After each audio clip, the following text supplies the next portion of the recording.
The Philippine Sea, June of 1944.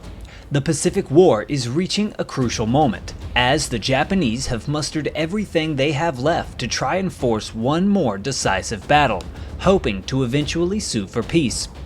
The United States Navy, on the other hand, is as powerful as ever, and is completely prepared for this great battle. But the focus of this video is on one small story, which in the grand scheme of this battle is quite small. It is, however, one of the most courageous stories in World War II, and it has been almost completely overlooked.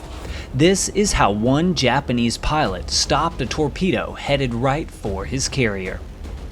One of the things that nearly all the soldiers in the Pacific agreed upon in World War II is that great meals were very hard to come by. Fortunately, we're not in the Pacific, and we have Factor. Factor is a team of gourmet chefs that bring healthy, delicious, and never frozen meal options right to your doorstep. If you're insanely busy like me, you can't afford to spend a lot of time planning, prepping, and cooking meals. So this fall, I decided to fix that problem with Factor. And it's been a game changer. My meals are now delicious, and I have more free time for research and editing. They have tons of customizable options as well. For example, if you're looking to meet some wellness goals, try the Protein Plus meals with 30 grams of protein or more per serving. Or if less is more for you, try the Calorie Smart meals with around 550 calories or less per serving. They have something for everyone. Simply choose your meals and enjoy fresh, flavor-packed food delivered right to you, ready in just 2 minutes or less. No prep, no mess. So quit eating like you're on Guadalcanal in 1944 and instead join Factor. Head to factor75.com or click the link below and use code TJ350 to get 50% off your first Factor box. That's factor75.com and use code TJ350 for 50% off your first box. Now, back to the Pacific. On the morning of June 19th, the Japanese fleet had spotted the American Armada and was beginning to launch their first strikes from the decks of their carriers. And while the American aircraft were still out of range, the Japanese fleet was not alone. While the Imperial Navy was busy launching planes for continued attacks, unbeknown to them, they were actually being stalked. Their stalker would be a United States submarine, the USS Albacore. The Albacore had been searching for the Japanese fleet throughout the morning and had finally spotted them. Now she finally had a shot at the most prized target she could find, a Japanese fleet carrier. Through luck, she picked the closest carrier, which happened to be the Taiho, the flagship of the fleet and the carrier on which Admiral Ozawa was upon, commanding his force as the aircraft were taking flight to strike the Americans.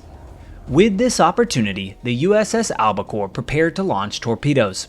Her crew was ready, and as was protocol, Lieutenant Commander James Blanchard, on board of the Albacore, was about to fire using the control computer to assist him in aiming. But unfortunately, the computer malfunctioned.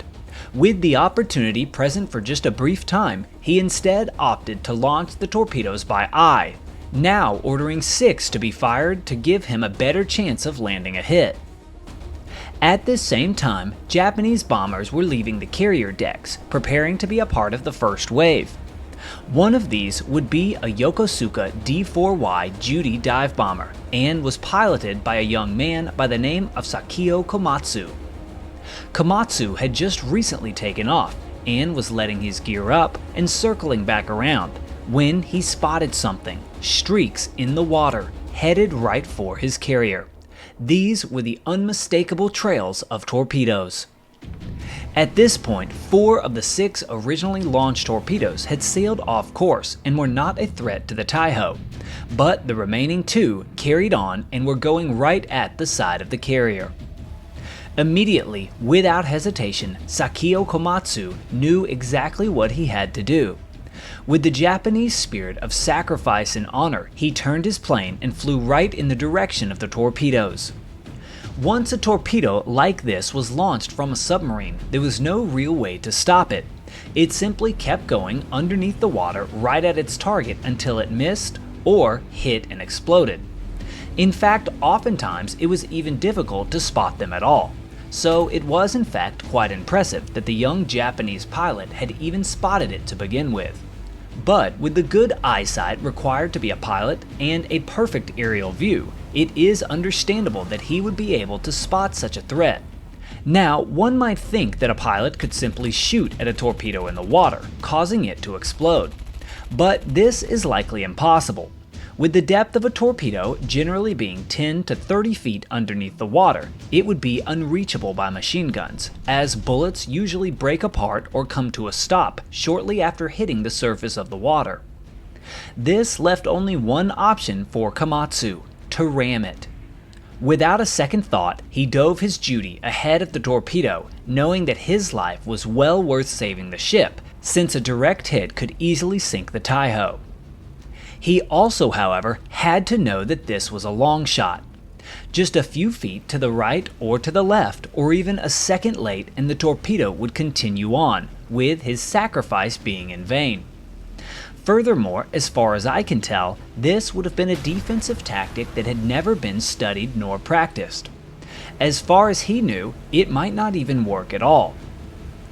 Furthermore, to make this decision even more difficult, if he was in fact in a Judy as one of my sources has listed, that means that he also had a backseat gunner, of whom he had to know would also be killed in this attempt.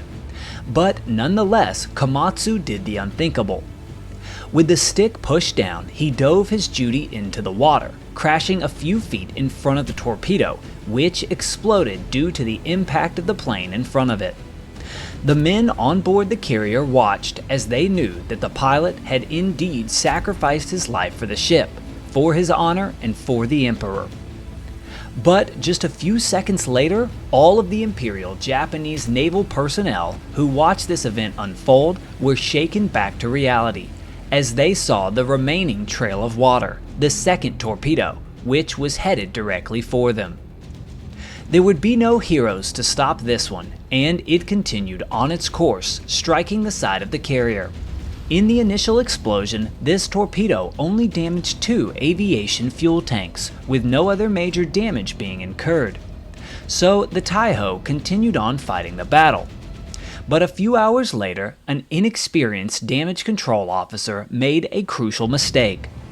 Hoping to clear the fumes of the aviation fuel, which was becoming overwhelming from the initial strike, he opened the ventilation system throughout the ship, which ended up spreading the flammable fumes all across the carrier. Then, eventually, the inevitable happened. A small spark set off a series of catastrophic explosions, which dealt a fatal blow to the Taiho. The crew would shortly thereafter be ordered to abandon ship. But a total of 1,650 of the total 2,150 personnel would be killed. This unfortunately meant that Sakio Komatsu's sacrifice, despite being successful, was indeed in vain, and that his carrier was sunk regardless of his valiant efforts. It is also important to note here that when researching stories like this from the Japanese Navy, it is incredibly difficult to locate good sources, with most of their records either ending up in flames in Tokyo or at the bottom of the Pacific. So while this story is indeed confirmed from multiple sources, and it absolutely happened, the details about his plane or any photos of Komatsu have been impossible for me to locate. After the Taiho would go on to sink, the Japanese would take a crippling defeat in the Battle of the Philippine Sea.